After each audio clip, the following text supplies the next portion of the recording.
Dahil sa nakahambalang na dalawang trailer truck, 11 oras na di madaanan ang northbound lane ng Delpan Bridge sa Tondo, Maynila. Kwento ng driver ng 18-wheeler, hindi raw ginaya ng kanyang sasakyan ang madulas na kalsada. Umuulan po nun, dumulas po ako rito eh.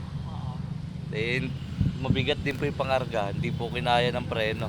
Umatras sa akin dito, umatras. Tapos ako nakasunod. Pag ganun ko dito, dyan na siya. Wala na, tamaan na. Ang resulta, magdamag na pila ng mga sasakyan dahil hindi umuusad sa service road. Pagkagat ng liwanag, mas tumukod pa ang traffic dahil sa dami ng mga papasok sa opisina. Doble kalbaryo agad ang sinuong ng ilan na napilitang maglakad na lang. Nalilate na po kami sa trabaho namin po. Matindi rin ang traffic, partikular sa southbound lane ng Rojas Boulevard. Tumukod ang mga truck at sasakyan dahil sa pagkakaantala ng mga truck palabas ng pier na ang normal na daan ay sa northbound lane ng tulay. Pasado alas 10:30 ng umaga, napaghiwalay ang dalawang truck at nilinis na rin ng Bureau of Fire Protection ang tumagas na langis at nabalik sa normal ang takbo ng traffic.